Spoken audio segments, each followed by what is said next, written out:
Listo, doctor. Ahora sí. Ya. Recording in progress. Entonces estamos listos ya para comenzar, ¿no es cierto? Sí, doctor. Ya, entonces ya tendrías que habilitarme tú, ¿no es cierto? Ya está habilitado, doctor. Ya, ok, gracias. Pero ahora formalmente comenzamos la clase.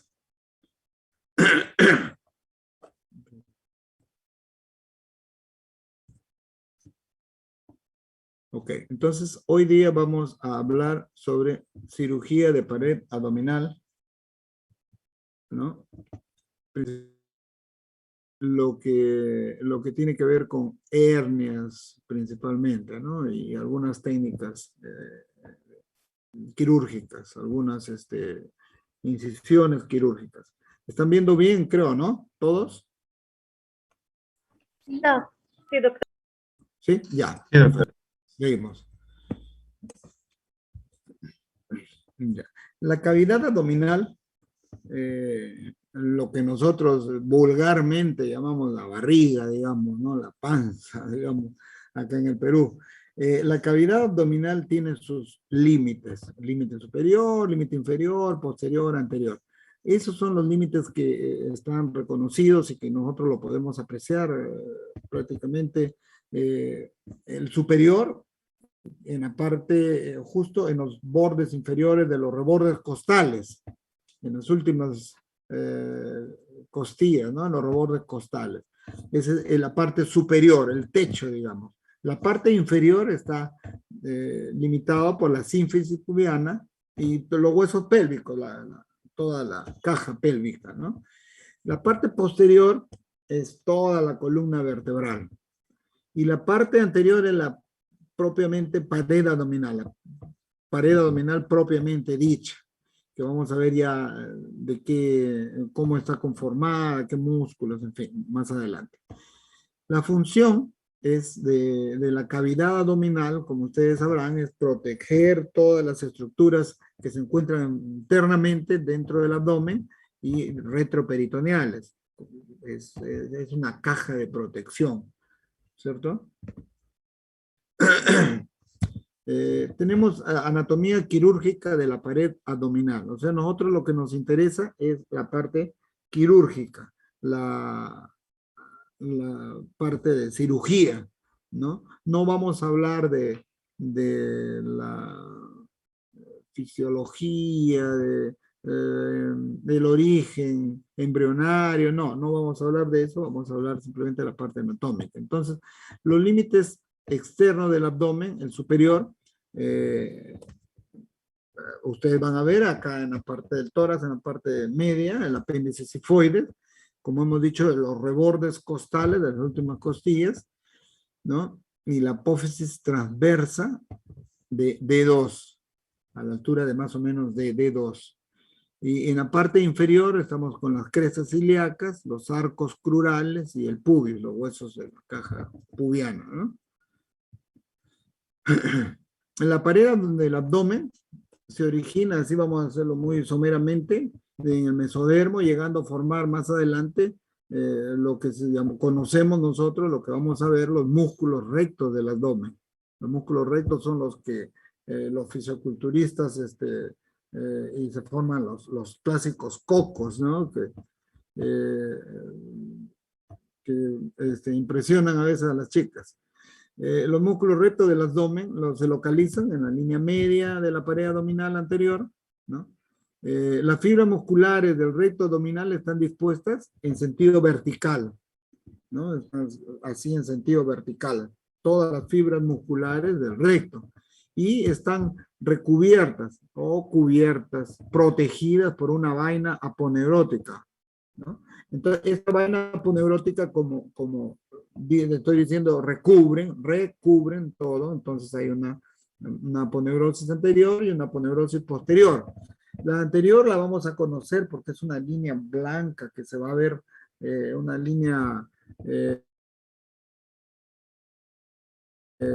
como una media, como una gema, bueno, llamada la línea alba.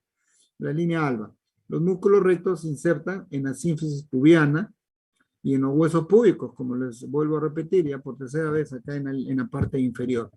En la parte superior, le dije en los bordes costales. ¿En qué parte? En las superficies anteriores e inferiores, en los bordes anteriores e inferiores del quinto y sexto costilla, ¿no? Y en el séptimo cartílago costal. Y el apéndice cifoide también cierra esa pared abdominal, ¿no? A los lados de la vaina del recto se encuentran fibras oblicuas. O sea, debajo vamos a encontrar unas fibras oblicuas. Las del recto eran verticales. Y debajo de este músculo, detrás, mejor dicho, debajo nosotros decimos porque no vamos a ver al paciente en decúbito dorsal, cuando operamos, debajo vamos a encontrar la fibra del músculo oblicuo. Oblicuo mayor y después el oblicuo menor, ¿no? En un nivel un poco más inferior, un poco más profundo, más interno, ¿no? Y debajo de eso vamos a encontrar el músculo transverso del abdomen, ¿no? Son más o menos los músculos que vamos a apreciar en una disección, en una operación, ¿no? Vamos a ver esos músculos. Entonces, el recto, los transversos, oblicuos, mayor, menor, y el transverso, ¿no es cierto? Recto, oblicuo mayor, oblicuo menor y el transverso. El ligamento inguinal ya en la parte inferior, ¿no es cierto? Se encuentra en el borde, ya en el borde inferior, en la parte inferior de la aponeurosis del oblicuo mayor. El oblicuo mayor forma ahí, en su aponeurosis de ese músculo del oblicuo mayor forma un pequeño repliegue, ¿no es cierto? Y que va a formar el ligamento inguinal. Ahí tenemos más o menos un corte sagital, ¿no? Ya vamos a ver la pared abdominal propiamente dicha, cómo vamos qué estructuras, cuando por ejemplo nosotros vamos en una intervención quirúrgica, una colecistectomía, por ejemplo, o una laparotomía, que es la más específica, vamos a ir encontrando esos músculos en la pared abdominal. Pero este es más o menos el corte de lo que hemos estado hablando, ¿no es cierto? Primero tenemos la piel en un paciente en decúbito dorsal. Primero, la primera capa, la más externa, es la piel, la que nosotros vemos. Al cortar la piel, nosotros vamos, aquí más o menos está. Ahí vemos skin, la piel. Debajo estos romulitos amarillos, todo eso es la grasa o el tejido celular subcutáneo. Tejido celular subcutáneo que varía de acuerdo a cada persona, ¿no?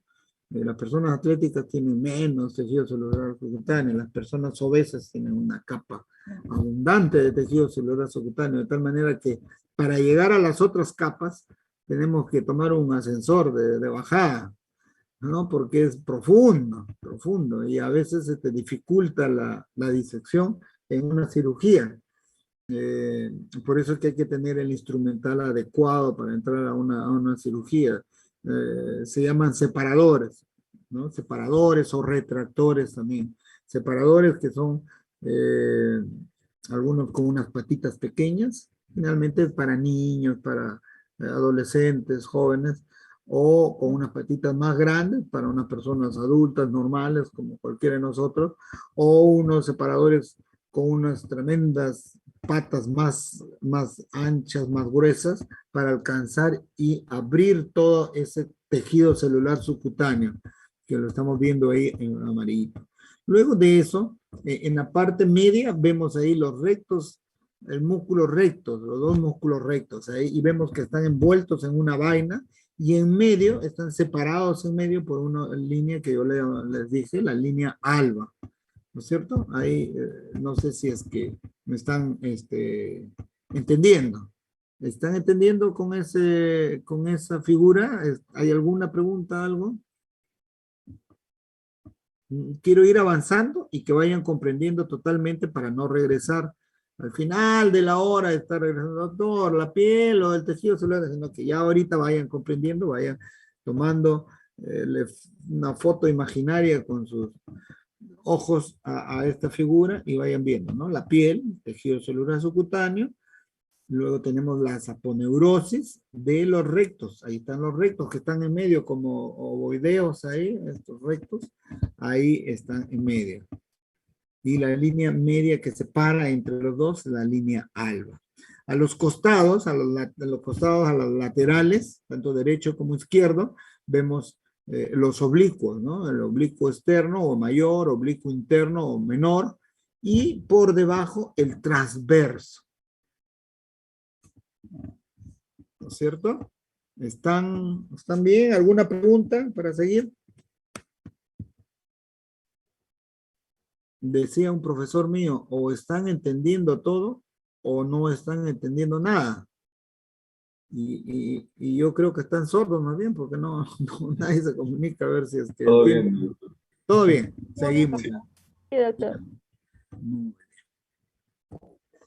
El músculo transverso, que lo voy a repetir, el más interno, el más profundo de los músculos, estos músculos laterales, ¿no?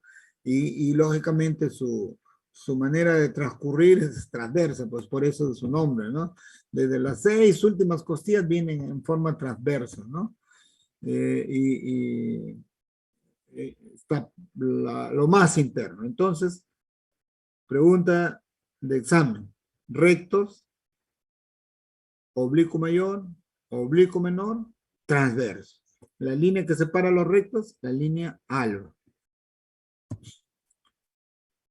Ahora, por planos, el paciente en decúbito dorsal, como le decía, tenemos la piel.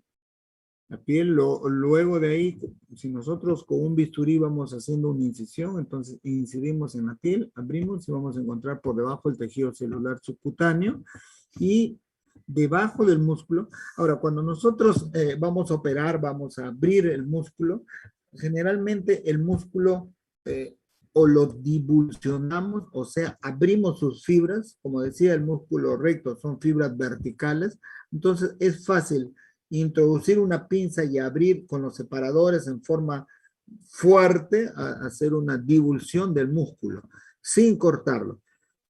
A veces, en algunos casos, cuando el paciente está medio duro porque la anestesia o porque de repente hay un cuadro peritoneal, un cuadro ya, una infección que tiene días ya de evolución, entonces el músculo se vuelve muy, muy duro, muy resistente y no deja entrar al cirujano a la cavidad abdominal para trabajar dentro, porque el cirujano va a operar un apéndice, va a operar una vesícula, va a operar un estómago, va a operar una hernia, y tiene que tener el espacio suficiente para que entren por lo menos los dedos de las dos manos, 2, 3 dedos, o si es posible la mano, ¿no? En el caso de los ginecólogos, por ejemplo, cuando tienen que hacer una operación cesárea, meten toda la mano, sacan el útero, en fin.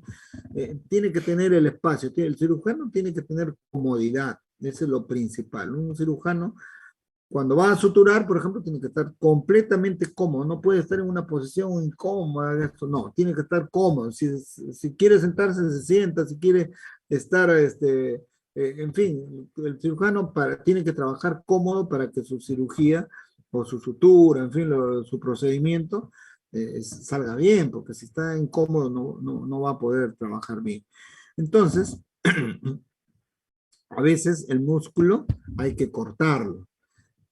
En tiempos antiguos, estoy hablando de unos 40, 50 años atrás, no existía lo que ahora conocemos como el electrocauterio. El electrocauterio es como un lápiz que tiene una puntita, una como cuchillita, digamos, que no corta, sino es una lámina con la cual nosotros maniobramos aquí en el lápiz, tenemos dos contactos, uno para hacer corte, para cortar, porque también corta, actúa como un bisturí de eléctrico, y el otro para electrocoagular, una electrocoagulación, ¿no es cierto? Entonces son los dos puntos del lápiz del electrocauterio.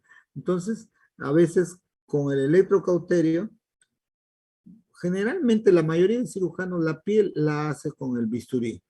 La piel la abrimos con el bisturí. Luego ya el tejido celular subcutáneo ya la abrimos con con el electrocauterio. El tejido celular subcutáneo tiene dos fases aponeuróticas que son muy delgadas, tenues, a veces imperceptibles, a veces imperceptibles. Ahora, el tejido celular subcutáneo y la piel siempre van a sangrar. Al cortar la piel, al cortar el tejido celular, vamos a encontrar vasos que van a sangrar. Por eso es que con el electrocauterio nos ahorra tiempo y ahora también otra cosa, como les decía, 40, 50 años antes, cuando yo recién estaba iniciando a estudiar medicina, eh, no había el electrocauterio. Entonces, ¿cómo controlábamos los sangrados? Pinza, hilo, hacíamos nudo, cortábamos y dejábamos ahí. Entonces, al abrir la cavidad habían 20 nudos ahí con sus hilos ahí, pedacitos de hilo, ¿no? Ahora no, ahora quemamos, quema el electrocauterio y se ahorra tiempo y se ahorra la reacción que podría generar una reacción granulomatosa por una sutura que el organismo de X personas no lo tolera y se hace un granuloma, se hace una fístula, en fin. Ahora con el electrocauterio nos ahorramos eso, ¿no? Entonces tenemos las dos fases de Camper y Scarpa, que esas fases están dentro del panículo adiposo, dentro del tejido celular subcutáneo. Vamos a encontrar las dos capas. En algunos pacientes anatómicamente se ve muy bien. En muchos no lo vamos a apreciar. Y nosotros cortamos nomás, no vamos. Además que es una fase muy delicada, no es tan gruesa como las otras fases que vamos a ver más abajo. Entonces seguimos y vamos a encontrar la aponeurosis. La aponeurosis, que es una cobertura de los músculos. Es una fase ya más gruesa, mucho más inervada. ¿Y por qué le digo inervada? Cuando nosotros cortamos esta aponeurosis con el electrobisturí, vamos a ver que salta por las terminaciones nerviosas, por la inervación muy grande que tiene esta parte del organismo, ¿no? Tiene mucha inervación de tal manera que empieza a saltar. Entonces, hay algunos que prefieren cortar la aponeurosis con el bisturí normal y corriente, pero claro, a veces sangra y ahí se puede electrocoagular, ¿no? Y después de esta aponeurosis anterior, al abrir la aponeurosis vamos a encontrar el músculo, ¿no es cierto? Entonces vamos a recapitular. Piel, panículo adiposo o tejido celular subcutáneo con sus dos fases, y después de eso vamos a encontrar la aponeurosis. La aponeurosis es la que recubre, ¿se acuerda que le hablé yo de la vaina anterior y posterior del músculo recto, por ejemplo? Esa aponeurosis va a recubrir al músculo. Entonces, cuando nosotros abrimos primero la aponeurosis, vamos a divulsionar ese músculo, vamos a abrirlo con los separadores, ¿no? Y vamos a abrir la parte posterior, la vaina esa, o la aponeurosis posterior del músculo. Vamos a poner dos pinzas a esa aponeurosis y la vamos a levantar. Normalmente nosotros decimos vamos a hacer una carpa, o sea, levantamos esto. ¿Y con qué objeto levantamos? Porque ya estamos prácticamente ahí en contacto con los órganos intraabdominales, con las vísceras, con el intestino. Y si hay una distensión abdominal, ese intestino está que quiere salir, apenas se abra un huequito, boom, va a protruir. Se imagina un pequeño cortecito inadvertido o con una hoja de bisturí o con una tijera. Entonces, por eso nosotros con las dos pinzas agarramos ese tejido, lo levantamos y vemos, lo tocamos, hacemos esta maniobra para ver que esa pared que hemos levantado sea delgada. Vamos a suponer que es esta pared, ¿no?, que estoy haciendo, y lo levanto yo con dos pinzas y hago esta maniobra para ver que no hay dentro, entre esas dos capas, no hay nada intestino, nada. Cuando tengo esa seguridad, recién corto esto, doy un pequeño corte. Y ese corte, ya para entrar a cavidad abdominal, no se hace con bisturí. Nunca lo hagan con bisturí. Ya ahí ya no usamos bisturí, usamos una tijerita de Metzenbaum, porque la tijerita va a dar un pequeño piquetito, y con bisturí se nos puede ir, porque está muy filudo y se va hasta dentro de abrir intestino, entonces no nos va a complicar la operación. Entonces, ya hemos visto que no hay intestino, cortamos con la tijerita. Una vez que le hemos hecho un pequeño ojal, una pequeña ya entrada, podemos introducir la patita de un separador, ¿no? Introducimos y el otro lado la otra patita y ya estamos abriendo la cavidad abdominal. Abrimos ese. Lo que hemos abierto, lo que agarramos esto y levantamos e hicimos la carpa, es la última parte de este plano que están viendo acá, que es el peritoneo. El peritoneo es lo que recubre a todo el abdomen, recubre a todo el abdomen. Es una parte, una capita muy delgada que está en contacto con las vísceras. Entonces, cuando hay un cuadro infeccioso, inflamatorio, agudo, entonces, así como cuando se inflama la amígdala, tenemos una amigdalitis, cuando tenemos una inflamación del peritoneo, tenemos una peritonitis. Acá vamos a pasar una serie de diapositivas donde pueden ver más o menos, esto lo van a ver, como les digo, en Atlas, en Internet, todo, y bueno, va a ser una cosa verlo, y otra cosa va a ser cuando puedan verlo, ¿no? Pero tienen que saber, porque cuando van a entrar a unas salas de operaciones, claro, la primera vez de repente no le va a preguntar al cirujano, pero puede ser que le diga, ¿qué es esto? Piel, ¿qué es esto? Celular subcutáneo, ¿qué es lo otro? Aponeurosis, ¿qué entramos acá? Ya el peritoneo, entonces tienen que ir respondiendo sabiendo, ¿no? Pero ya ustedes recién ahí van a ver cómo es, qué color, qué textura tiene cada tejido, ¿no? Ahí seguimos viendo los diferentes cortes de la cavidad abdominal, ¿no? Ahora, teniendo ya esto, más o menos estos conceptos, vamos a ir avanzando, porque ya les dije que solamente tenemos una hora, pero vamos de repente a hacer un poquito más de tiempo, pero vamos a entrar o sea, ¿con qué objeto nosotros vamos a, a saber de la pared abdominal? ¿Cuál es nuestro fin de saber eso? O sea, simplemente por saber, no. Yo no sé de los 70 y tantos que son ustedes, cuántos se van a dedicar a la cirugía, cuánto van a hacer la competencia más adelante. Este, no necesariamente todos van a ser cirujanos, ni la mayoría siquiera. Unos pocos se dedican a la cirugía. A ellos, lógicamente, les va a servir mucho más. Pero a un médico general, a un médico que tiene otra especialidad, por lo menos ya tiene una idea de lo que trata, ¿no? Si va a ser un internista, si va a ser un neumólogo, entonces ya va a saber más o menos en términos generales qué es lo que se va a encontrar, cómo es la cosa, ¿no? Igual que tenemos otros conocimientos de neurología, de fisiología, de hematología, en fin, de traumatología, oftalmología, todas las especialidades sabemos un poquito, cuestiones generales que nos pueden salvar de situaciones de emergencia, ¿no? Ahora, la hernia. ¿Qué es una hernia? De repente, alguno de ustedes, algún familiar ha tenido una hernia y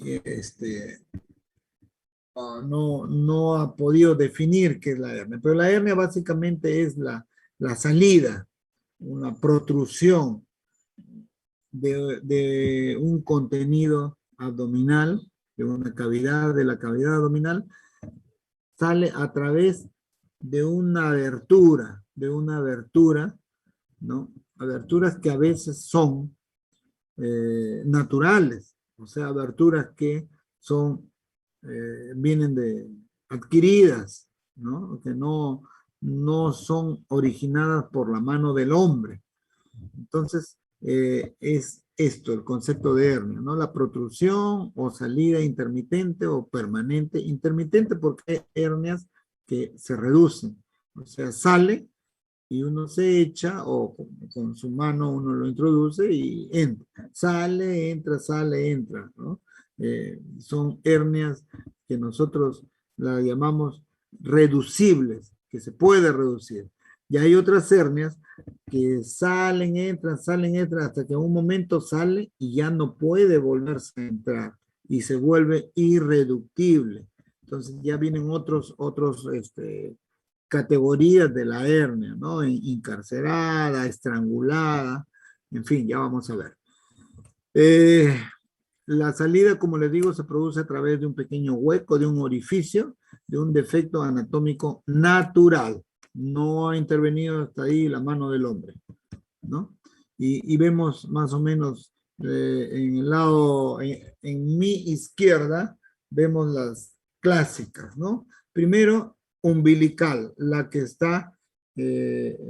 compromete el ombligo propiamente dicho, ¿no? Y ahí, por ejemplo, es chiquita, pero hay unos que se forman unas tremendas hernias, generalmente, mayormente, como vamos a ver más adelante, en gestantes, por ejemplo, en época de gestación, se imaginan, suben 10, 12, 15 kilos, entonces hay mayor presión, el útero crece, el bebé adentro, mellizos, trillizos, se complica la cosa, entonces esa protrusión, ese huequito empieza a crecer.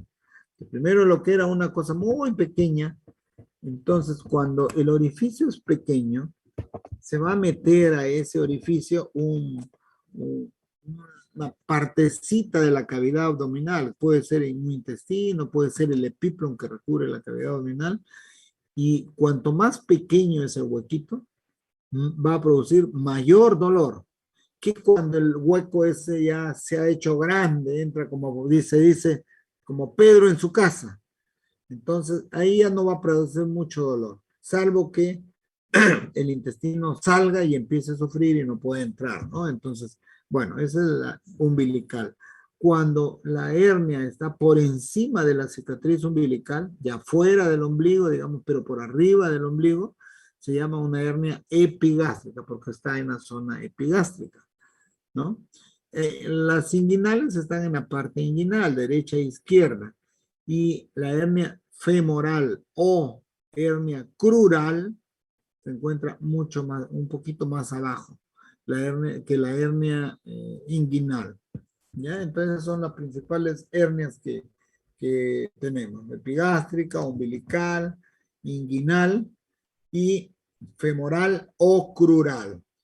Ahora, hay otro tipo de hernias así, entre comillas, que se llaman también hernias incisionales. Ahí lo vemos en en el cuadrito, en el dibujo de mi mano derecha, que está, a ver, ahí de la apófisis cifoide que se ve, que lo vemos, ahí es de la apófisis cifoides, ¿no es cierto? Vemos debajo de la apófisis cifoide esa línea blanquita que es la línea alba más o menos, digamos, si la localización de la línea alba de los músculos rectos que se encuentran, digamos, tanto a la derecha, ahí los músculos rectos, como a la izquierda, ¿no? Y entonces, acá nosotros tenemos el ombligo, la cicatriz umbilical, ¿no es cierto? Entonces, si se produce aquí, es la hernia umbilical. Si se produce por encima, es la hernia epigástrica, porque está en la zona epigástrica, ¿no es cierto? Esta es hernia epigástrica. Y ven acá esto, en esto, esta es una hernia incisional. ¿Por qué? Vemos esta parte aquí como este granuloma, como esta cicatriz queloide, es una cicatriz gruesa que se ha formado. ¿Por qué? Porque aquí ya intervino la mano del hombre. Quiere decir que este paciente fue operado anteriormente, tuvo acá un corte. Supongo que como está en el lado derecho y casi por un poquito por debajo del ombligo, Es una incisión para una apendicectomía. En algún momento este paciente tuvo una apendicectomía y por eso se le hizo este corte. Acá está el corte, el cual formó esta cicatriz queloide. Ahora, lógicamente, cuando hemos hablado de los planos, hemos hablado de piel, tejido celuloso cutáneo, la fascia, la aponeurosis, el músculo y el peritoneo, cuando abrimos, cuando incidimos para una operación, por ejemplo, para una apendicectomía, así como hemos entrado, ¿no? Repito, por cuarta, quinta vez creo, piel, tejido celular subcutáneo, con sus dos fases, camper y escarpa, eh, la aponeurosis, el músculo y el peritoneo, y ya abrimos la cavidad abdominal, sacamos el apéndice, por ejemplo, y ya vamos a cerrar. Cuando vamos a cerrar, las suturas va al revés. En lugar de piel al otro, vamos al revés. Ahora de abajo hacia arriba. Primero, tejido celular subcutáneo. El músculo no se sutura, el músculo queda ahí, porque o lo hemos divulsionado o lo hemos cortado, seccionado, pero el músculo se vuelve a unir de aquí a 8, 10 días. Entonces no lo suturamos. Generalmente no se sutura el músculo. Luego sí suturamos la aponeurosis. La aponeurosis sí la suturamos. Luego el tejido celular subcutáneo, hay algunos que cuando se ha abierto mucho, se ha hecho una cavidad grande del tejido celular subcutáneo, entonces hay que afrontar bordes, hay que suturar un poquito, uniendo esos bordes para que no quede ese pozo, ese vacío grande y vaya a sangrar y se forme un hematoma. Entonces por eso le ponemos algún punto.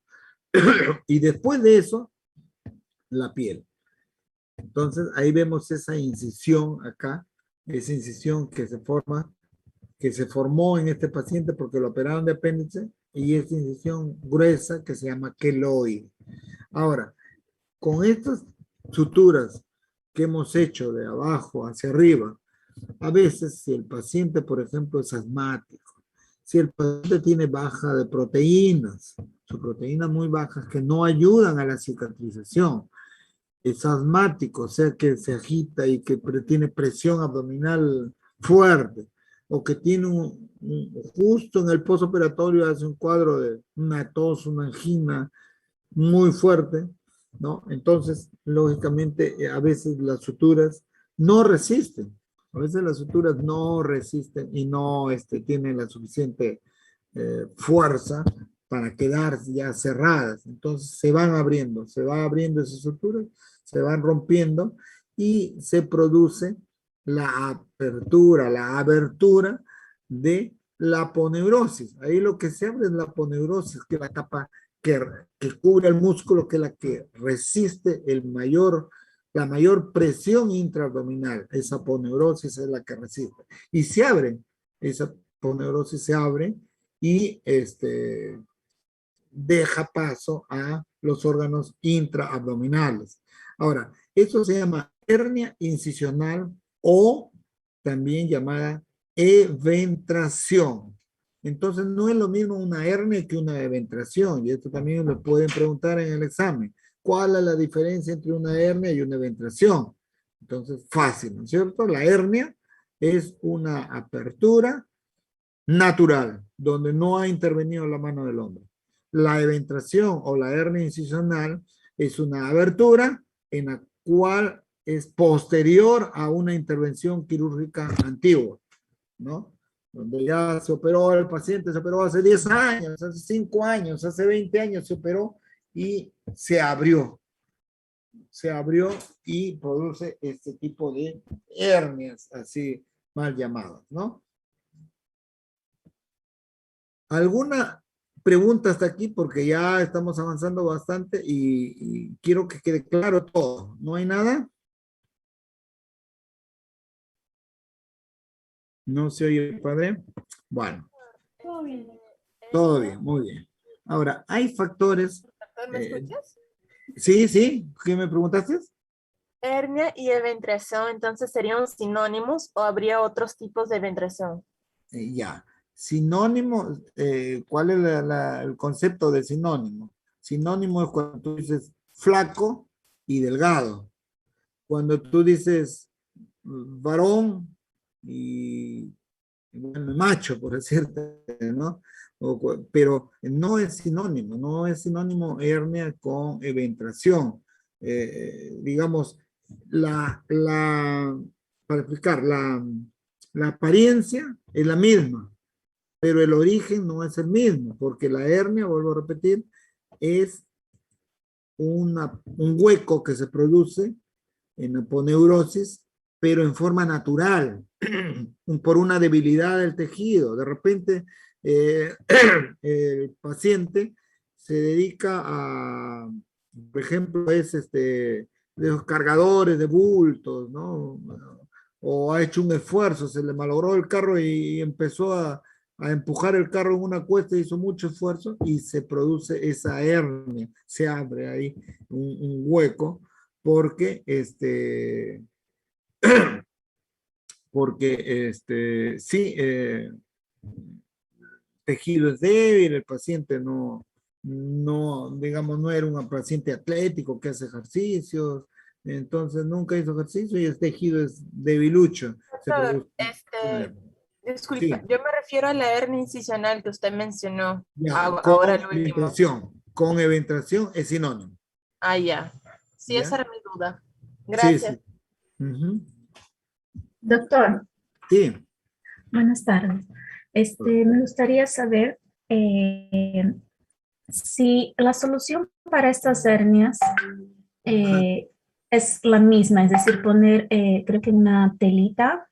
Sí, ya eso está al final casi, al final ya lo vamos a ver, vamos a ir. Ahorita estamos primero con el concepto de la hernia, las clases de hernias, por qué se origina, en fin, y de ahí vamos a ir al final, ya vamos a hablar algo muy, ya fíjense, casi estamos sobre la hora, así que creo que vamos a tomar una hora más, pero bueno, eso ya va de yapa. Ya. Ahora, el origen, hay factores predisponentes y factores desencadenantes. Predisponentes son algo que no lo podemos, o generalmente no se pueden evitar. Por ejemplo, la edad. La edad no la podemos evitar, ya como dice la enfermedad del alma, ¿no? La enfermedad del almanaque. Tantos años, entonces no es lo mismo un joven de 18 años con un señor de 60, 70, 80 años. Ese tejido es mucho más débil. No sé si algunos habrán visto en sus papás, en sus abuelitos, los pantalones, lo que le llamamos el fundillo, ¿no? Y lo vamos a ver a trasluz ahí y vamos a ver que el resto de la tela es gruesa, no deja pasar la luz, pero el fundillo, la parte donde se sienta la persona, está muy débil.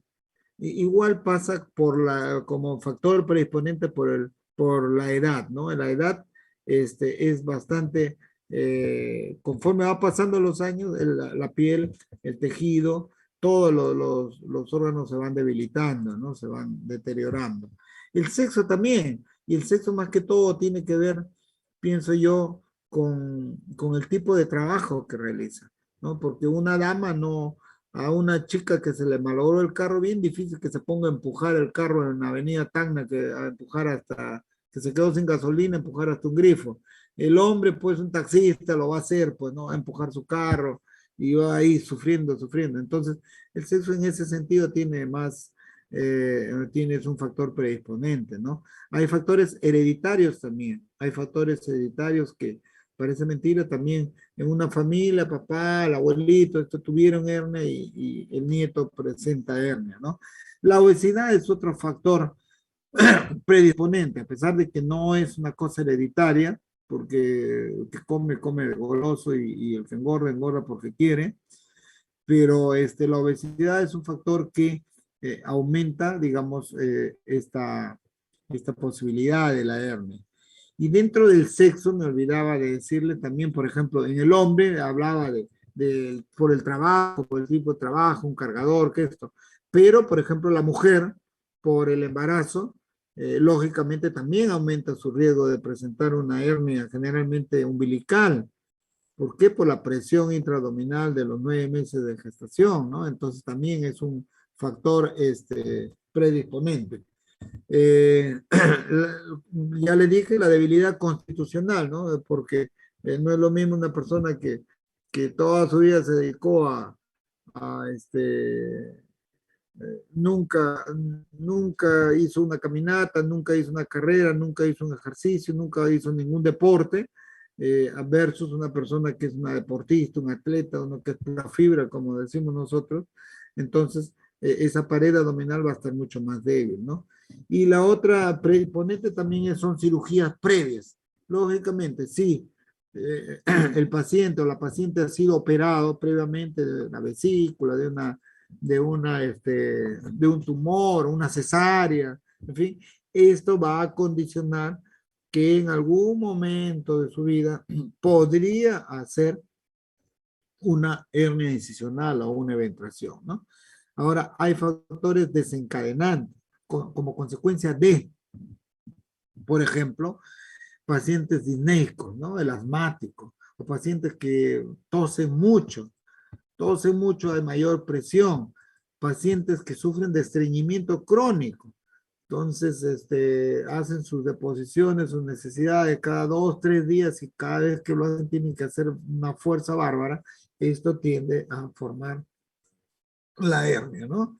Eh, pacientes realizan trabajos forzados, ya vemos estos estibadores, estos cargadores, ¿no? Eh, realizan trabajos forzados. El embarazo, que ya lo dije, ¿no? Factores de embarazo en las mujeres es un factor desencadenante muy importante, ¿no? En varones tenemos pacientes ya de cierta edad que sufren de la próstata. Entonces comienzan a hacer cierta presión para poder orinar, porque queda la sensación de que tienen todavía orina y empiezan a pujar. Entonces, este es un factor también desencadenante de hernia. Y acá vemos algunas diapositivas en las cuales tenemos estas hernias gigantes. Esta es una hernia gigante. Y cuando tengamos que hacer un diagnóstico, tenemos que poner así, hernia inguinal derecha, o por ejemplo en estos casos vemos aquí en el de mi mano izquierda, vemos claramente los dos testículos, ¿no es cierto? El hombre, el varón tiene sus testículos y los testículos no están a la par, porque si estuvieran a la par sería como antes había un juego que se llamaba el tic-tac, ¿no es cierto? Entonces los dos testículos tienen que estar a diferente nivel. Y acá vemos un testículo, un nivel superior, un nivel inferior. Pero en el lado de este paciente, en su lado derecho, prácticamente tiene un testículo casi normal, aunque yo diría ya hay una pequeña hernia, pero en el testículo izquierdo hay una hernia inguino-escrotal. Eso se llama, ese es su nombre. Hernia inguino-escrotal. Inguino porque está en la región inguinal y escrotal porque hay compromiso también del testículo del escroto. Y generalmente se llenan de líquido. Hay lo que conocemos como el hidrocele. Hidro, agua, cele, en el testículo, ¿no es cierto? Y eso lo vamos a evidenciar si nosotros agarramos ese bulto, esa tremenda hernia, vamos a poner detrás una luz, ahora con los celulares podemos hacer, o con una lamparita, con una linterna, y vamos a ver a trasluz, que es líquido, que deja pasar la luz, ¿no? Es translúcido. Ahora fíjese, acá abajo tenemos más o menos la frecuencia de las hernias, ¿no? Más o menos a grosso modo, ¿no? Ahora estas son estadísticas así referenciales, ¿no? Que de la población, el 1 al 5% tiene o ha tenido en algún momento una hernia. Mayor es en hombres que mujeres. 5-1, ¿no? Ahora, la hernia inguinal, hay hernias inguinales directas e hernias inguinales indirectas, ¿no? Cuando es a través del conducto o es por debilidad de la pared. Por debilidad de la hernia directa y a través del conducto inguinal es la hernia indirecta. Las indirectas son más frecuentes, casi el doble de las directas, ¿no? Ahora, la frecuencia es mayormente hernias inguinales, crurales también, de ahí sigue umbilicales y por ahí va también las incisionales o la eventraciones, ¿no?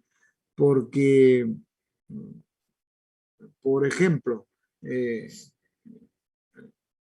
tenemos un paciente obeso, un paciente diabético que tiene hipertensión y que es asmático, ¿no? Y que ha sido operado de la próstata, por ejemplo, o de un apéndice, ese paciente tiene una posibilidad, una probabilidad alta de presentar una hernia incisional o una eventración, ¿no? Ahora, ¿la hernia de qué está compuesta? ¿Cuáles son los componentes de la hernia? Nosotros vamos a ver externamente, vamos a ver el bulto. Vamos a ver el bulto, ¿no? Y, ¿qué tiene este bulto? Porque nosotros, como les he dicho, los planos, ¿no? La piel, tejido celular subcutáneo, la aponeurosis, el músculo y el peritoneo, ¿no es cierto? A ver, repito, piel, tejido celular subcutáneo, aponeurosis, músculo y peritoneo. Ahora, tenemos primero el cuello del saco. O sea, háganse de cuenta que es una bolsa. Vamos a hacer un globo, un globito de regular tamaño, no los de carnavales, sino un poquito más grande, y empiecen a llenar de agua. Y van a ver que este globo el agua se va asentando más abajo y se va elongando este cuellito. Eso es más o menos para que tengan una idea de la hernia, ¿no? Entonces tenemos el cuello, ¿no? De ahí el saco, que es lo que envuelve. En este caso, el ejemplo que les estoy dando es el globo propiamente dicho, el saco peritoneal, y el agua sería el contenido de la hernia. No sé si me han logrado comprender con el ejemplo. Si ustedes agarran, no sé quiénes han jugado carnavales, ahora ya no se acostumbra mucho, pero antes parábamos jugando los muchachos carnavales, íbamos al cañito y metíamos el globo, abríamos el caño y el globo se llenaba, ¿no? Claro, lógicamente lo llenamos todo el globo, pero conforme se va llenando, el globo se va elongando, va cayendo por el peso del agua que el globo lo tiene, ¿no? Entonces, tenemos el cuello, el saco mismo, que es la envoltura, y el contenido de esa hernia, ¿cierto? Ahora, el cuello es la porción estrecha por donde sale el saco. El saco está formado por el peritoneo que se ha elongado, que se ha estirado, Ese peritoneo se estira. Y el contenido a veces puede tener solamente el epiplon, lo que cubre al intestino, puede tener epiplon solamente. O a veces también puede haber contenido, y muchas veces contenido intestinal, ¿no? Vísceras abdominales, ¿no? Eso más o menos los componentes de una hernia. Y acá más o menos he hecho diapositiva, ¿no? Ahí tenemos el cuello. Todo esto es el cuello. Esto es el cuello. Hay un anillo que se va a formar, que es el hueco propiamente dicho. Cuando nosotros vamos a hacer un examen, por ejemplo, de una hernia umbilical, con nuestra mano con guante, metemos en el ombligo y vamos a notar que hay un anillo que entra el dedo a ese anillo. Es un anillo aponeurótico, un anillo grueso, fibroso, ¿no? Y ahí vemos el saco, que es lo que envuelve ese contenido. Fíjense en este caso, ¿qué contenido hay? Tenemos epiplon, que es eso blanquito con puntitos negritos ahí, ¿no? Ese es el epiplon. Y también vemos aquí un asa intestinal, ¿no es cierto? Esto sería todo el contenido de este saco herniario. Ahora, ¿cuáles son las hernias, los lugares más propensos a formarse hernias? Le dije que el 2-1, claro, era la hernia inguinal, después la hernia crural, la hernia umbilical, hernia epigástrica que hemos visto por encima del ombligo, y hay otras hernias en otras regiones, ¿no? Laterales, en flancos, ¿no? En regiones lumbar, región obturatriz, región isquiática, hernias incisionales, que son las eventraciones. Ahora, la clasificación también podemos hacer por localización, ¿no? Inguinal, umbilical, epigástrica, femoral o crural, ¿no? Podemos hacer por la condición, ¿no? Por el contenido y por la etiología. A ver, vamos a ver por cada uno. Localización. ¿Cómo es la clasificación por la localización? Les decía que hernia inguinal es la más frecuente. Fíjense el porcentaje, 80-90% de las hernias, no de los pacientes quirúrgicos, ¿no? De las hernias, 80% a 90% son hernias inguinales, la mayoría. Luego viene la hernia crural, 2.5%, la hernia umbilical, 2%, la hernia epigástrica, 1%, y otros tipos de hernias. En menor cantidad. Son muy raras las otras hernias, casi no las vemos. Es según la localización. Luego tenemos según la condición. Le decía que una hernia se puede reducir o no se puede reducir. Si el paciente se pone en decúbito dorsal y se relaja, es más, cuando llega pacientes muy adoloridos por una hernia, le ponemos en decúbito dorsal y le ponemos una bolsa de hielo en la parte de la hernia, y eso hace que se desinflame el tejido y que se vuelva a meter el contenido, eso que ha salido, se vuelve a meter. Entonces se dice que esa hernia es reductible. Y cuando es irreductible, cuando se estrangula o cuando está atascada, encarcerada se llama, cuando está atascada. Entonces de repente el paciente cometió tuvo una comilona y un desarreglo y se llenó de gases, en fin, entonces se atasca la hernia. El paciente empieza con diarrea, con esto empieza a botar gases, y se desatora, digamos, se desatasca y la hernia se reduce, se mete. Pero a veces que no, salió la hernia y esa hernia no se mete por nada, pasa un día y es peligroso porque si esa hernia tiene un contenido intestinal, ese intestino, por la presión de ese anillo, va a evitar la circulación de esa asa que está metida en ese saco, y esa asa se su irrigación va a ser cero y se va a gangrenar y se va a podrir y vamos a tener que hacer una resección intestinal, ¿no es cierto? Entonces, hay que tener en cuenta eso, la reducción o la no reducción, ¿no? Por el contenido, bueno, cuando hay intestino, enterocele, cuando hay epiplocele, cuando hay colon, a veces también se mete el apéndice ahí, se mete el apéndice o un divertículo de Meckel y toma esos nombres que están viendo, ¿no? Cuando es un intestino total o en forma parcial se llama una hernia de Richter. En cambio, cuando el apéndice se introduce, se llama Amaillan. Y cuando es el divertículo de Meckel, la hernia de Littré. Las causas, la etiología congénitas, ¿no? Cuando nacen niñitos así. Me decía mi mamá que yo había nacido, por ejemplo, con una hernia umbilical y que bebito al nacer me pusieron una gasita, una torunda de algodón con una moneda y un esparadrapo más su faja ahí fajado, no sé hasta qué edad, y bueno, yo no tengo esa hernia umbilical, ¿no? Pero estos congénitas, nacen así los bebitos con esa hernia umbilical.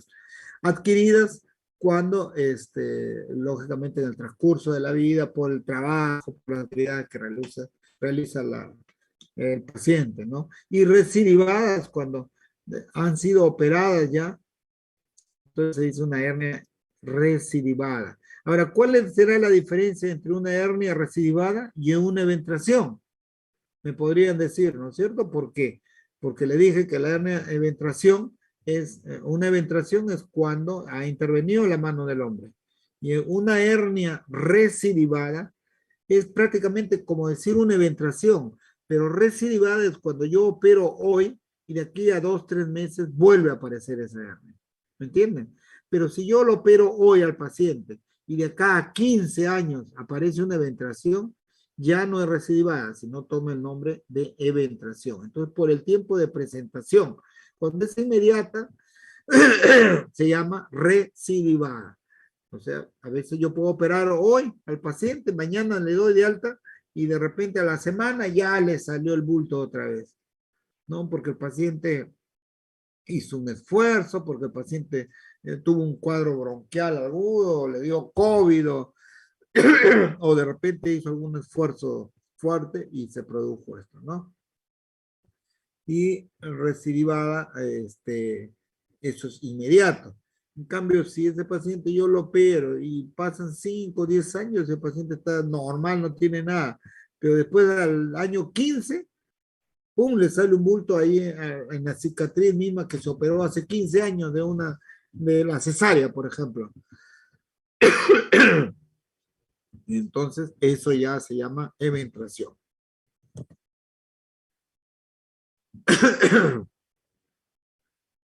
Estos más o menos son factores que ayudan a la presentación de la hernia, ¿no? Antecedentes familiares, tabaquismo, porque son pacientes enfisematosos, tienen bronquitis crónica, o pacientes también, como le decía, prostáticos, en fin, todos son factores que tienden a formar hernias. ¿Cuál es la clínica de una hernia? ¿Cómo nosotros vamos a verlo? En primer lugar, hay pacientes que no tienen síntomas, son totalmente asintomáticos.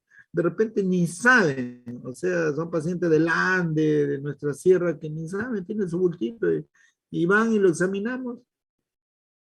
O en el ombligo, por ejemplo, muchos, ¿no? Vamos a operar de un apéndice y les digo, señor o señora, tiene acá una hernia. Ah, sí, ¿dónde? Ni sabían que tenían una hernia, ¿no? Son asintomáticos, ¿no? Otra, pueden presentar síntomas, dolores, que pueden ser permanentes, ¿no? Permanentes, que ya le impiden el desarrollo de su actividad diaria, entonces, o dolores así esporádicos de vez en cuando. Ahora, también la hernia, lógicamente, tiene que ser un bulto, un tumor que se puede visualizar, ¿no? Se puede visualizar, se puede ver el bulto. Ahora, hay otro tipo de hernias que no las vamos a ver, por ejemplo, una hernia del esófago, ¿no es cierto? No, eso no la vamos a ver. Ahora, hay hernias, como les decía, asintomáticas, que presentan algún tipo de síntomas, como dolor o la visualización del tumor, y hay otras hernias ya complicadas. Complicadas cuando ya hay un compromiso del contenido abdominal, ¿no? De una oclusión intestinal, o sea, se ha metido un asa intestinal y puede producir hasta una peritonitis y se puede morir el paciente, así de fácil, ¿no?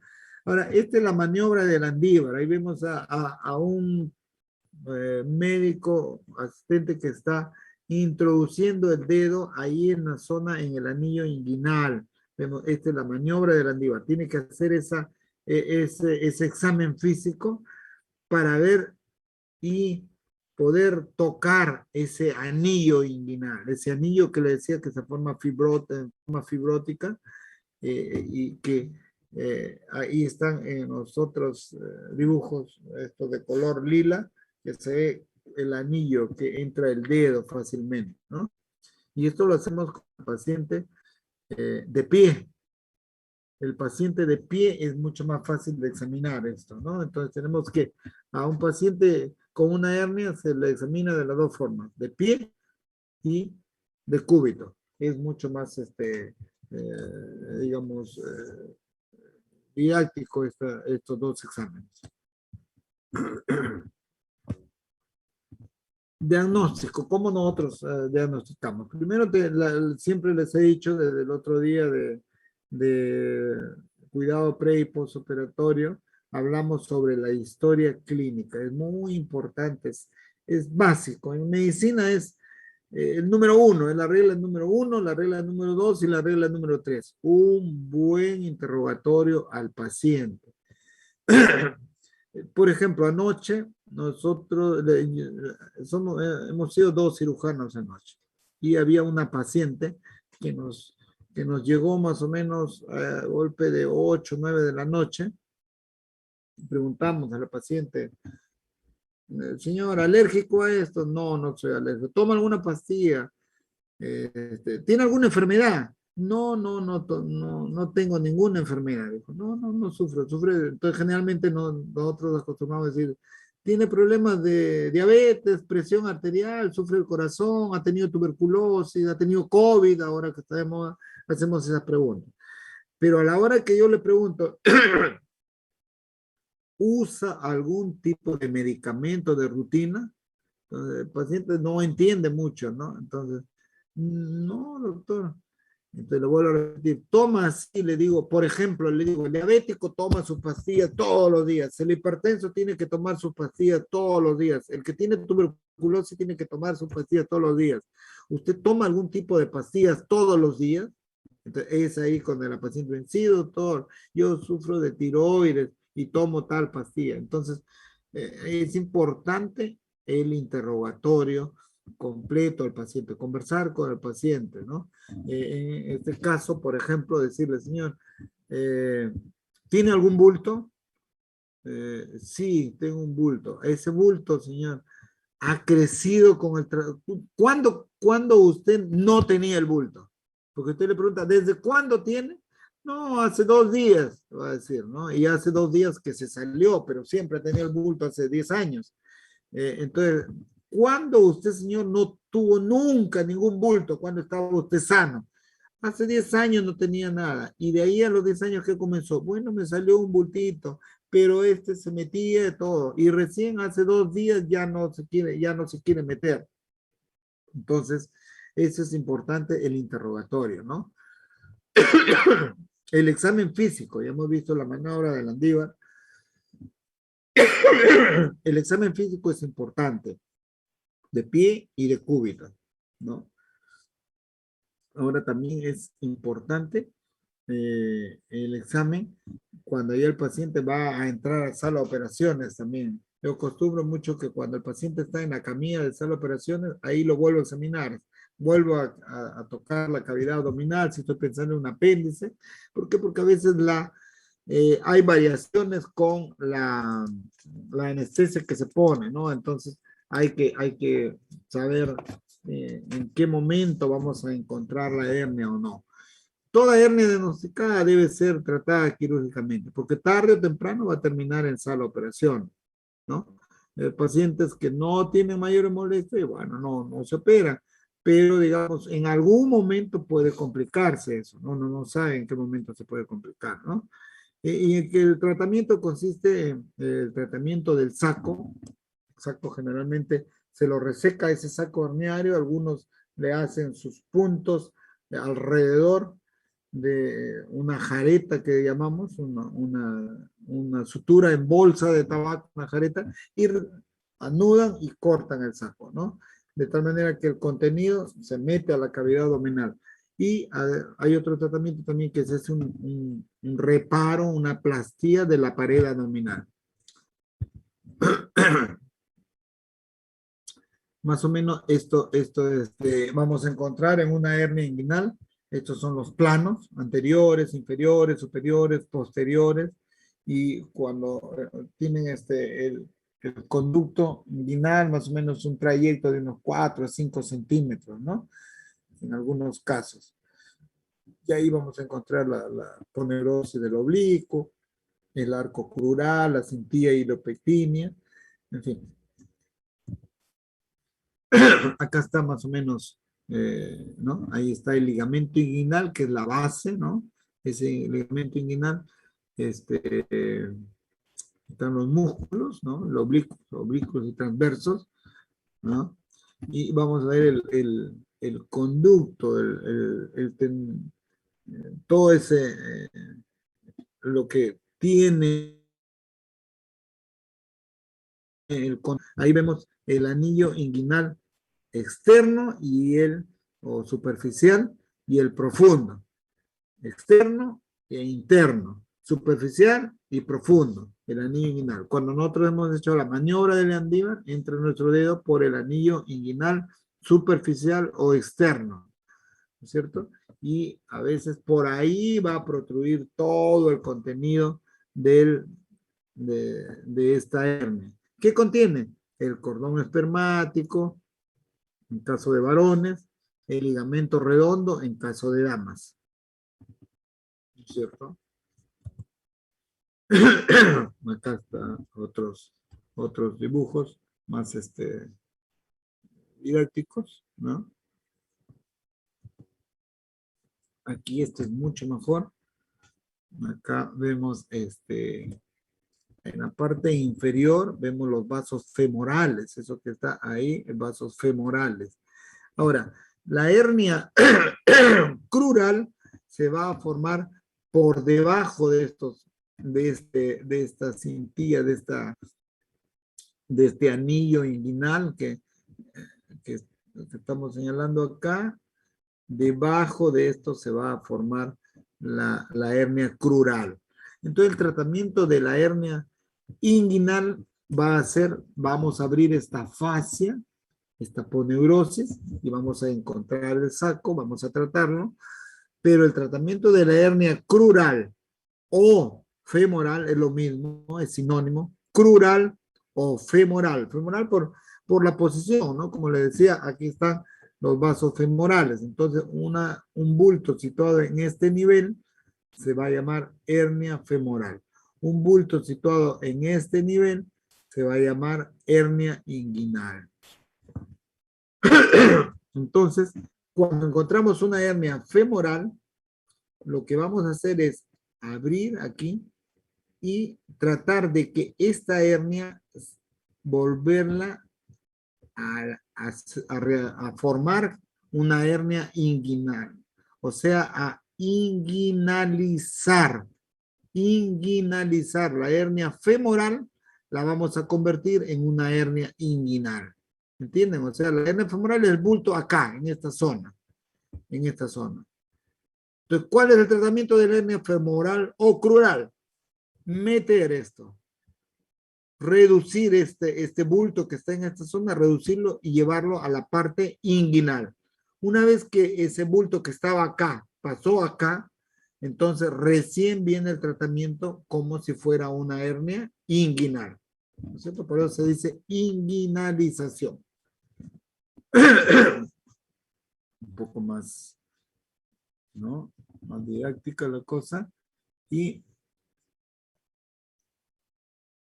acá vemos, por ejemplo, un asa que está tratando de meterse acá, ¿no es cierto? Fíjense cómo se mete el asa. Por la presión misma del abdominal, ¿no? La presión misma hace que se meta en ese canal.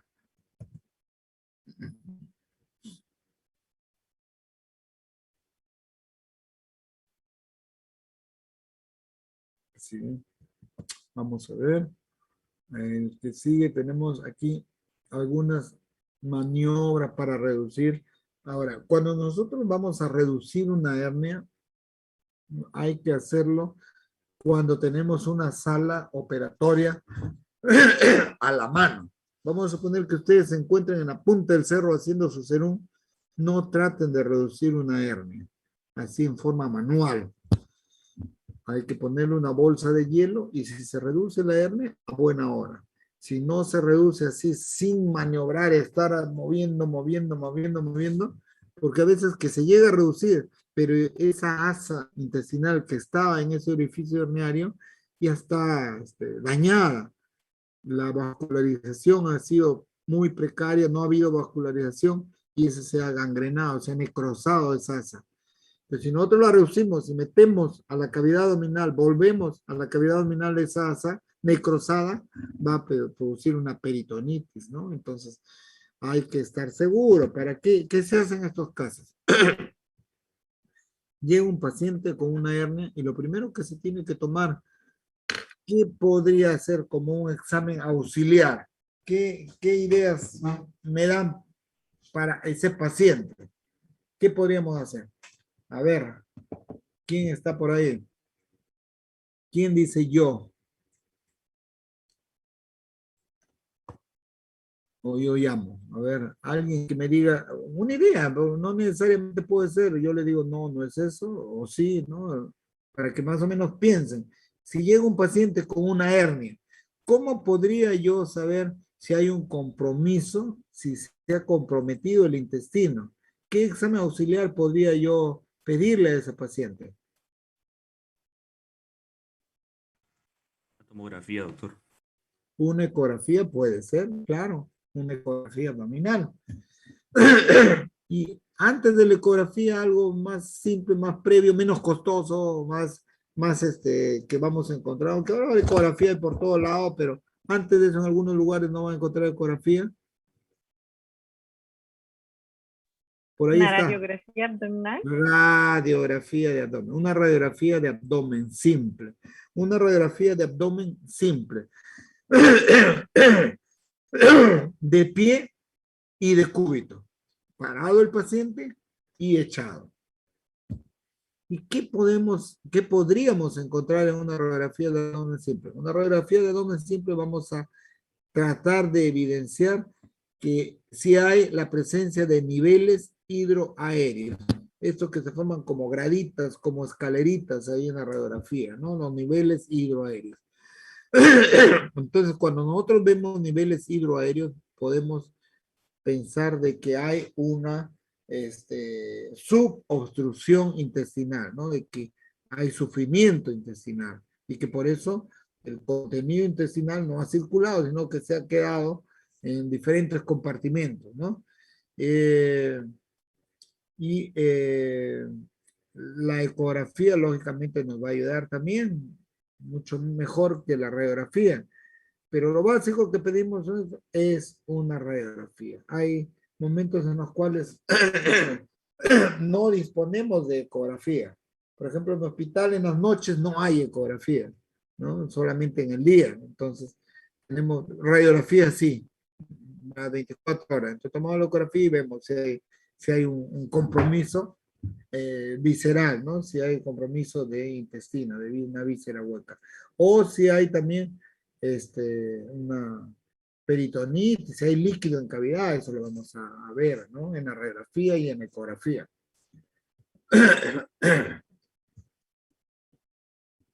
Ahora, por ahí hablamos de tratamiento, ¿no? ¿Cuál es el tratamiento? Entonces yo le decía, tratamiento del saco herniario. ¿Se acuerda que vimos tres partes? Uno el cuello, otro el saco y el contenido. Entonces, tratamiento del saco, tratamiento del contenido y la plastía de la pared.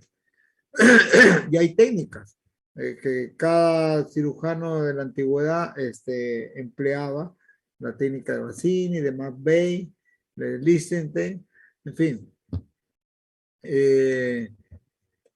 Cuando nosotros vamos a tratar el saco herniario, entonces decía, háganse cuenta que es el globo que se estiró este cuello, entonces nosotros en la parte de la base de ese cuello vamos a hacer una sutura en jareta, como una bolsa de tabaco. Entra, sale, todo alrededor del anillo inguinal. Hacemos la sutura y luego con los dos cabos vamos ajustando y el ayudante mete el dedo alrededor de esa sutura, mete el dedo y va ajustando el otro cirujano el nudo y vamos sacando el dedo, asegurándonos de que no haya dentro de esta sutura, de este saco, no haya quedado ni epiplon, ni intestino, mucho menos intestino, ¿no? Entonces tiene que estar totalmente sin nada. Luego de eso, ya viene el reparo de la hernia, de la pared, de la plastía de la pared, ¿no? Esto es más o menos, ¿no? Ligar el saco.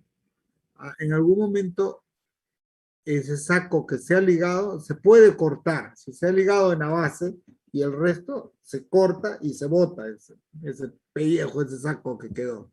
O se puede invaginar, lo ponemos adentro de la cavidad y lo dejamos sin cortarlo, ¿no? Bueno, hay técnicas, la técnica de Bassini, la técnica de McVeigh, ¿no? Yo digo que cada cirujano aplica la técnica con la cual mejor se acomoda, con la cual tiene mejor práctica, ¿no? Porque si va a emplear una técnica nueva, tiene que irla conociendo, entonces a veces hay complicaciones, entonces siempre es mejor emplear la técnica, la mejor técnica es la técnica que el cirujano domina.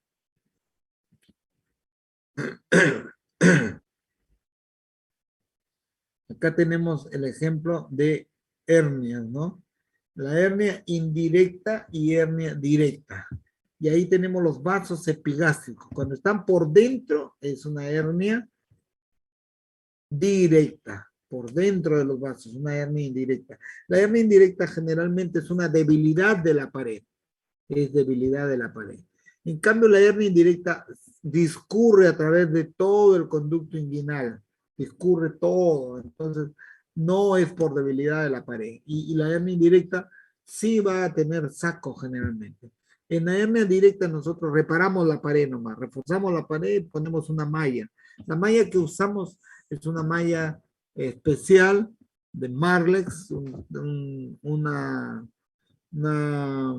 formación que es como un cemento. A los 8 o 10 días ya está completamente duro, se amalgama ahí con la piel, con los tejidos y se forma como si fuera un parche ahí, ¿no? Esa malla de Marlex.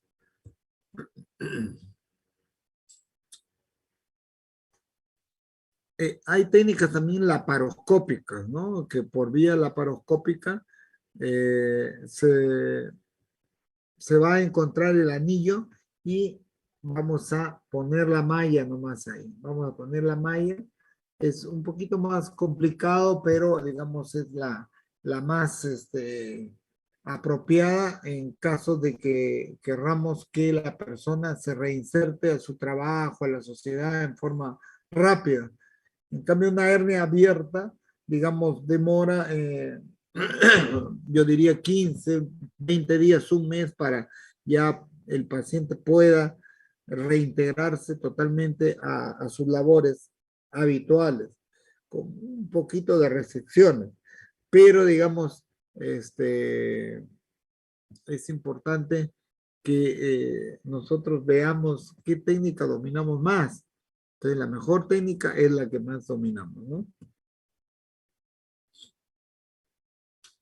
Esta es más o menos ya la parte propiamente quirúrgica de la operación de una hernia, ¿no?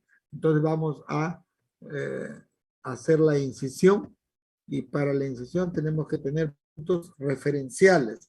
Puntos referenciales, la espina ilíaca anterosuperior y la espina del pubis, ¿cierto? Localizamos el anillo inguinal superficial ahí donde veíamos que metíamos el dedito con guante, la maniobra de Listen. Entonces vamos a localizar ese anillo inguinal y realizamos una incisión oblicua y paralela al arco crural, más o menos 2 centímetros, ¿no? Para inguinal o transversa sobre la zona del anillo superficial, que vamos a localizarlo. Previamente hay que localizarlo. A veces ese anillo está por los testículos, está bien abajo. Luego viene la sección de la piel, tejido celular subcutáneo con sus fases de Scarpa-Camper, llegando a aponeurosis del oblicuo mayor. Hay bastantes nervios y vasos por aquí. En la manera de lo posible hay que no llevarnos de encuentro, ¿no? Tratando de respetar, pero a veces que son imperceptibles y al cortar empiezan a sangrar, y una operación de hernia debe ser una operación totalmente seca, sin sangrado, sin esto, porque uno va a poner una malla, esa malla de Marlex, y esa malla de Marlex debe secarse a los 8 o 10 días y no debe de tener otros contenidos como podría ser sangre, si hay sangrado, en fin, no debería haber. Algunos hacen apertura del conducto inguinal. Esto es como este conducto inguinal que tiene como una fascia ahí, lo abren, ¿no? Y la parte posterior de cada uno de los bordes vamos a localizar el tendón conjunto, el ligamento inguinal, el ligamento de pupar, que se encuentra en el arco crural, ¿no? Entonces, abriendo este conducto inguinal, vamos a encontrar el cordón espermático con su nervio, ¿no? En el hombre con dirección al testículo y en la mujer con dirección al ligamento redondo.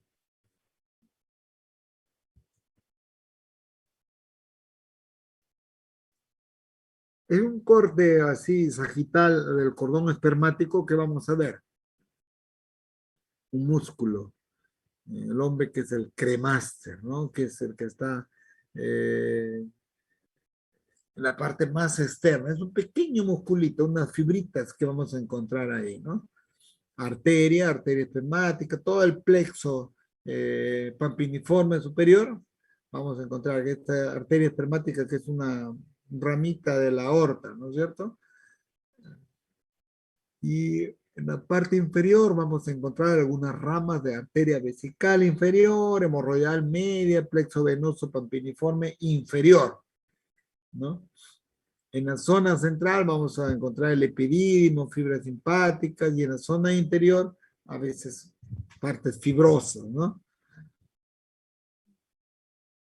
Fíjense, cuando aparece el saco herniario en una hernia inguinal indirecta, o sea, por dentro del cordón espermático, por fuera le decía que se llama hernia directa, que es una debilidad de la pared. Esta segunda vez que la repito. Tenemos el cordón espermático, por fuera del cordón, hernia directa, defecto de pared. Por dentro del cordón, hernia indirecta, ¿no es cierto?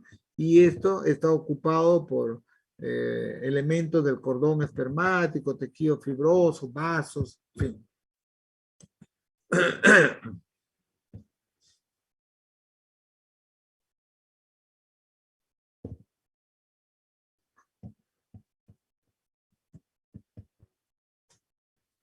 Todo esto es un poco difícil que ustedes lo puedan entender así con una explicación, si no es en el momento de una intervención quirúrgica. Yo me parece que por ahí tengo un video de una herniografía abierta. Entonces voy a ver si les mando ese video para que tengan más o menos la idea de cómo es una hernia, cómo se repara una hernia, ¿no? Voy a buscar ese video y se lo envío por intermedio de los delegados.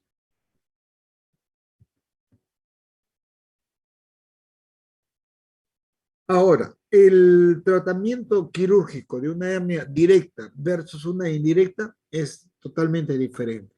La hernia indirecta, ¿no es cierto? La que está por dentro de los vasos epigástricos, ¿no es cierto? No tiene pedículo, es una salida, es como si fuera como se sale, una debilidad de la pared, como les he dicho propiamente, se sale, no tiene pedículo, no es como un saco herniario, ¿no? Es una base ancha y no se reseca. Generalmente lo que hacemos es hacer una plastía, ¿no? Una plastía y todo ese contenido queda imaginado, ¿no es cierto? Queda imaginado dentro de esa plastía.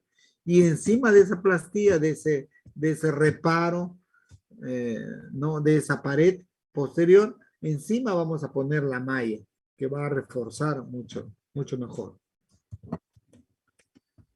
Esto es más o menos un resumen de las técnicas quirúrgicas con tensión y sin tensión. Generalmente actualmente la técnica que más se usa es la técnica de Lichtenstein. Lichtenstein. Esta es la técnica que más se usa, ¿no? Esa es la que tengo yo en video y que voy a buscarlo y lo voy a enviar. Lo voy a enviar para que vean más o menos en qué consiste esa técnica.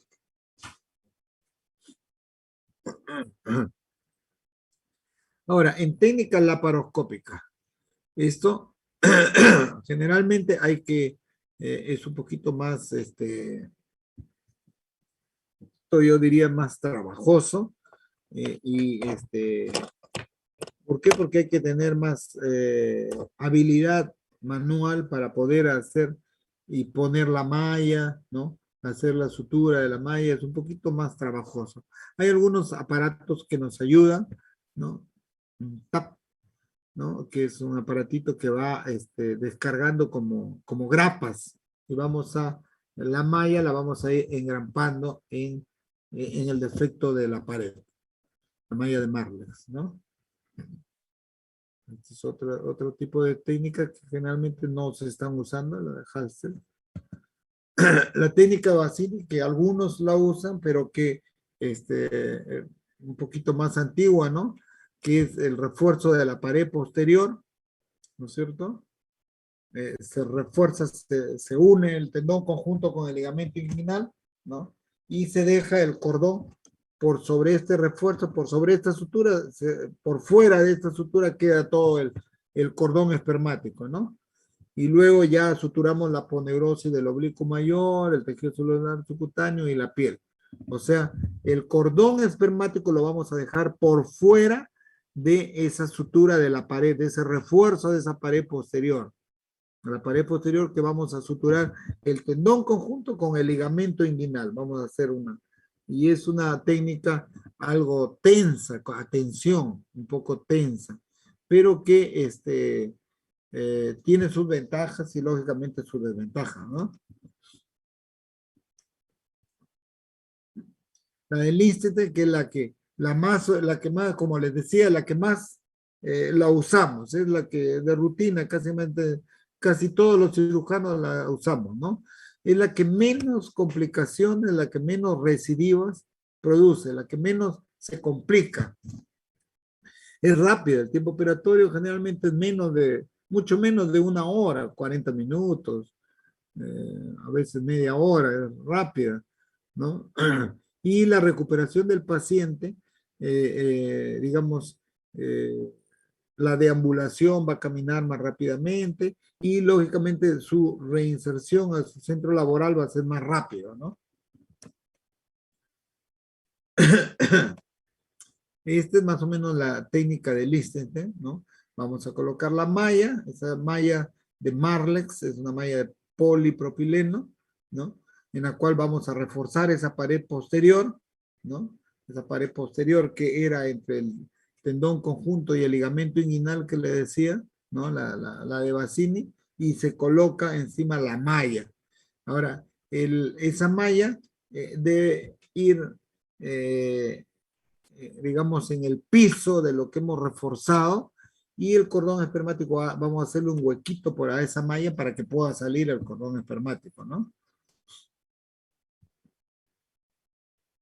Aquí hay algunos, en la parte de mi mano izquierda inferior, vemos cómo a veces con un separador o con una tirita de gasa, levantamos ese cordón espermático para poner la malla. Ahí vemos esa parte que está suturando la malla con puntos.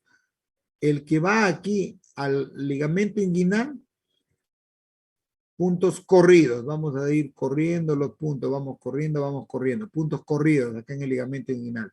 Pero el que va acá arriba en el tendón conjunto, vamos a hacer puntos separados. Y acá está la malla, aquí vemos como un cuadriculado, toda esta partecita está la malla, ¿no es cierto? La malla.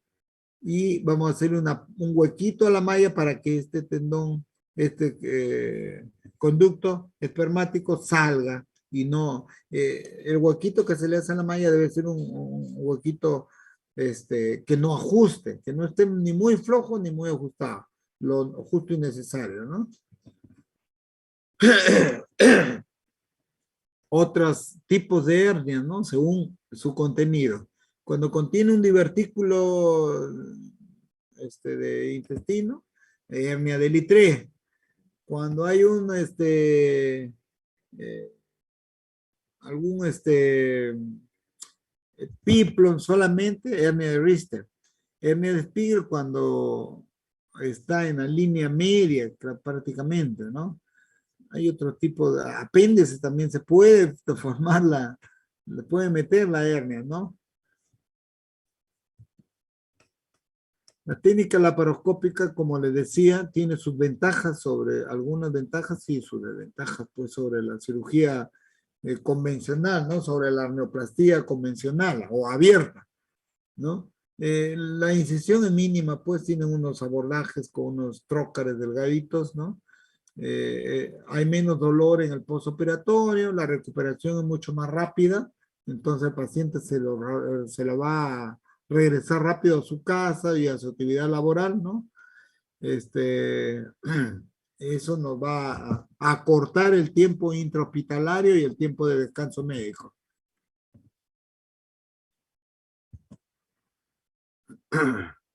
Este es otro tipo de técnicas que no se están usando actualmente, ¿no?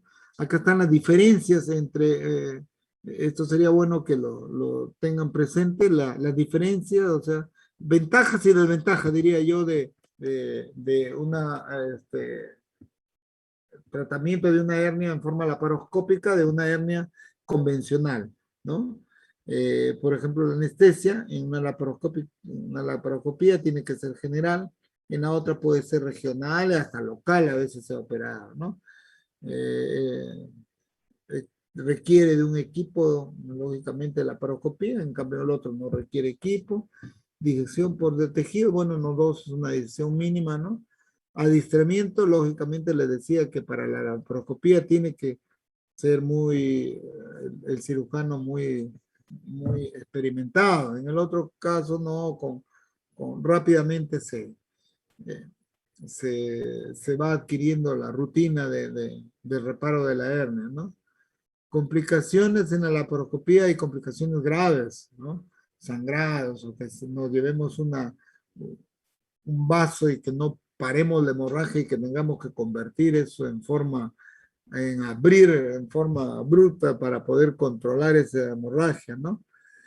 La laparoscopía lógicamente cuesta más, pues el costo es mayor que la convencional, ¿no? Complicaciones de una cirugía de una hernia. Que la hernia recidive, que vuelva, que regrese la hernia, ¿no? Entre 1 a 30%, fíjense, no es tan infrecuentes, 30% es casi la cuarta parte, ¿no? En los primeros 3 años, por técnica quirúrgica o por tipo de material de sutura que se empleó mala o, ¿no? Después de 3 años, porque los tejidos del paciente ya se debilitan, ¿no? Cuando recidive, entonces, en los primeros 3 años de un post operado de una hernia, es porque algo falló ahí en la técnica, ¿no? O, como yo digo siempre, una reparación de una hernia debe ser una cirugía seca, en la cual no haya sangrado. Porque si hay un sangrado, se producen hematomas, esto va a complicar y va a malograr toda la operación. Todo el saco, en la malla de Marley, todo se va al diablo por el hematoma, ¿no?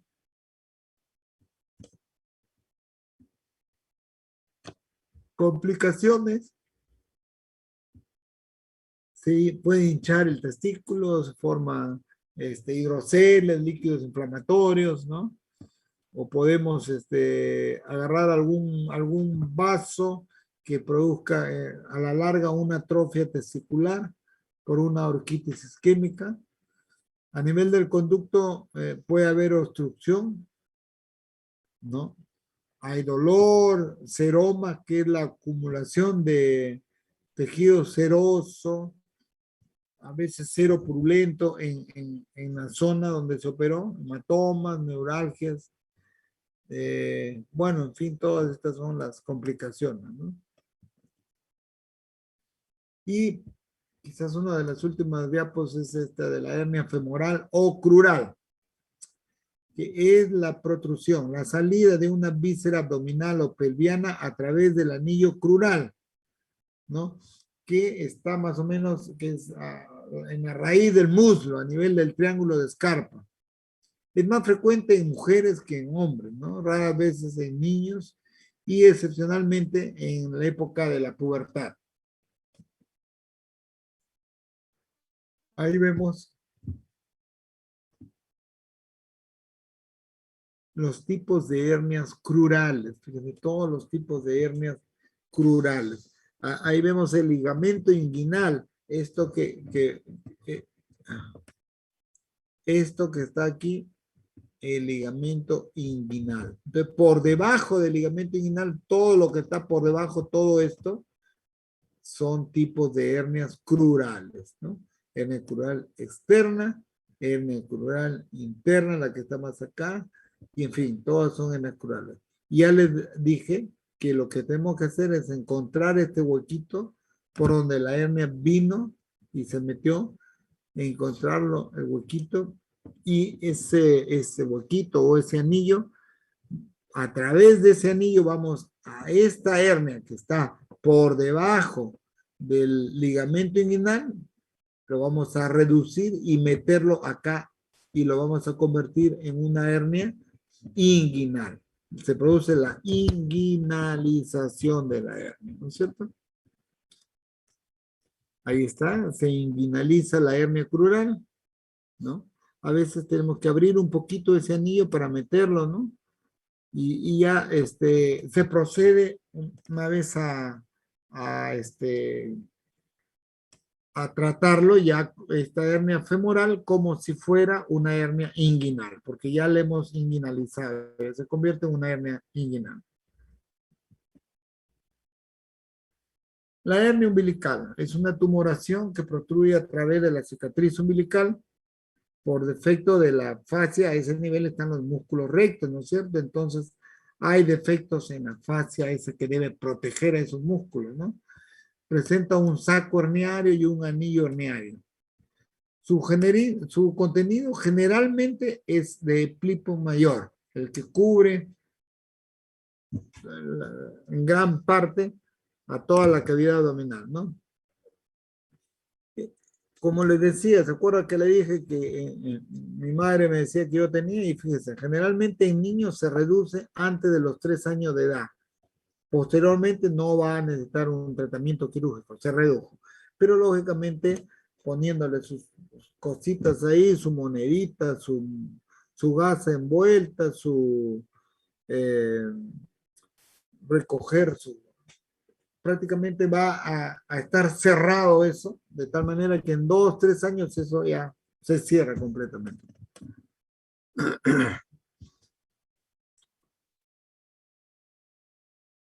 Esta es la técnica quirúrgica de una hernia, de un reparo de una hernia umbilical, ¿no es cierto? Cortamos piel, abrimos, buscamos la salida, vamos a poner la base de esa hernia, el saco, ¿no es cierto?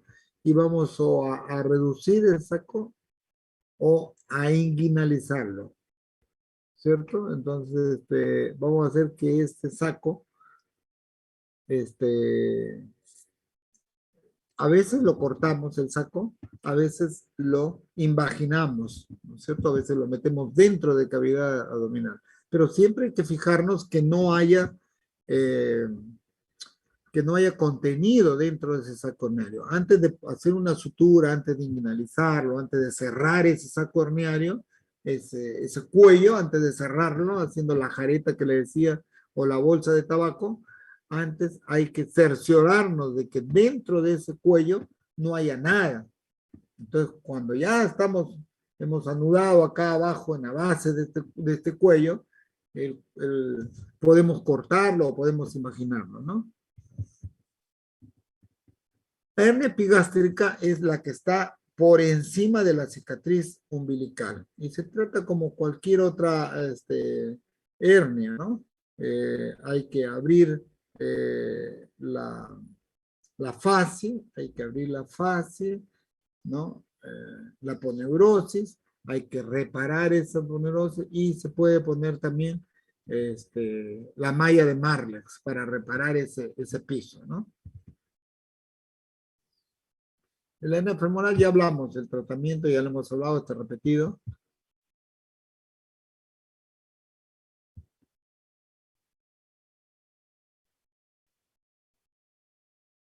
Más o menos hernias inguinocrurales.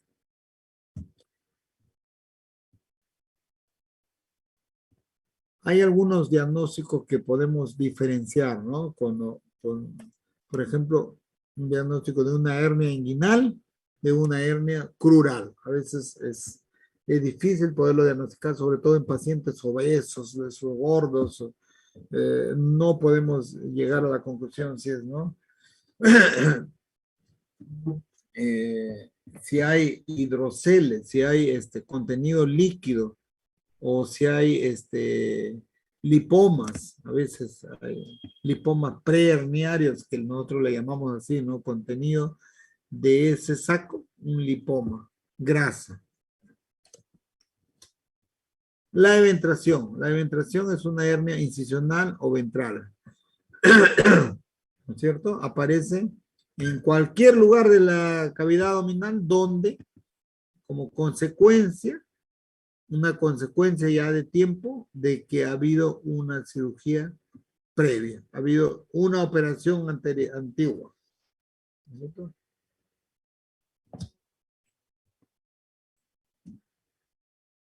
Esta es casi la misma clasificación de las hernias, ¿no? Casi como un resumen de lo que hemos estado diciendo, ¿no? Congénitas, adquiridas, posoperadas, inmediatas, hernia no quirúrgica.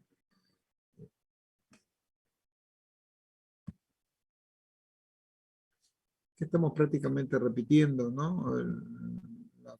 Las causas, la edad, la falta de actividad, en fin, todas esas cosas, ¿no? Ahora, factores que dependen del cirujano, que tenga una técnica operatoria apropiada, la técnica operatoria que sea limpia, ¿no?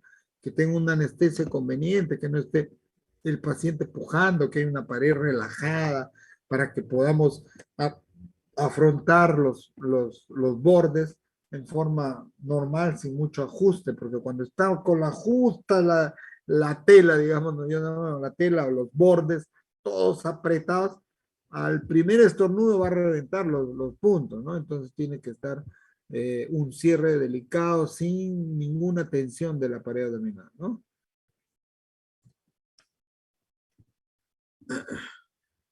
Bueno, este es en síntesis, ¿no? El cierre primario y la malla, ¿no?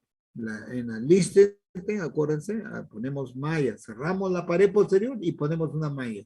Y el cordón espermático sale todo a través de esa malla.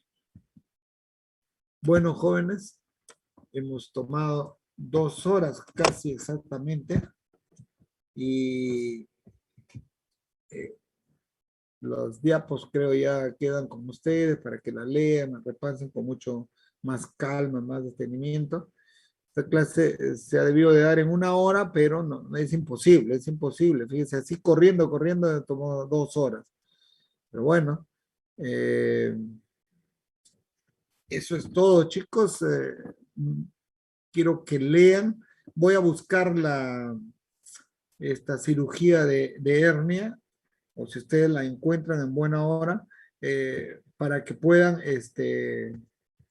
ver una hernia. Y los que van a tener el privilegio, digo yo, de poder ir a alguna guardia, ahí en el horario que les he mandado, no solamente es un horario general, donde van a figurar las consultas, la visita a hospitalización y las salas de operaciones.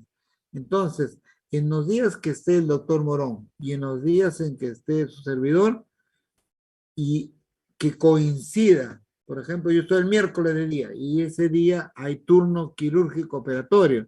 Entonces yo también puedo hacerlos entrar en la sala para que vean una colelab, o si hay un apéndice, o si hay una vesícula abierta, o si hay una hernia. Generalmente en la mañana operamos, los días que nos toca operar, operamos 2 vesículas y una hernia. O si no, 2 vesículas y una cirugía local, ¿no? Entonces, pónganse de acuerdo y me van avisando pues lo más pronto posible. Yo, ya los delegados tienen mi teléfono, me llaman y dicen, doctor, más o menos es el horario, tal día va a ir tales alumnos, tal día va a ir otro, tal, en fin, ¿no? Para ir chequeándolos también y pedir los permisos respectivos ahí en el hospital. Bueno, eso sería todo. Como dice Porky, eso es todo, eso es todo. Así que muy buenas tardes. Si no tienen ninguna pregunta o hay algo que pueda reforzarla. Doctor, Sí. solo para especificar más con respecto a la hernia incidivada y la hernia de ventración. Con respecto al tiempo, El ¿hay un tiempo. tiempo específico para que yo diga, bueno, ahora ya deja de ser una hernia incidivada y pasa a ser de tipo ventral? No. Generalmente nosotros llamamos una hernia recidivada cuando está pegado al tiempo de la operación, digamos una semana o 2 meses, pero si ya hablamos de 5 años, o sea, no es que digas al año y 3 meses ya pasa a ser, no hay una cosa exacta, ¿no? Pero si justo tiene que ver así casi directamente con la fecha de la operación, ¿sabe qué, doctor? Mire, estamos hoy 3 de septiembre y en julio, el día que estaba hablando el presidente dando su mensaje a la nación, me estaban operando y estamos en septiembre. Eso evidentemente es una hernia recidivada, pues, ¿no? Pero si me dice, ¿sabe qué? En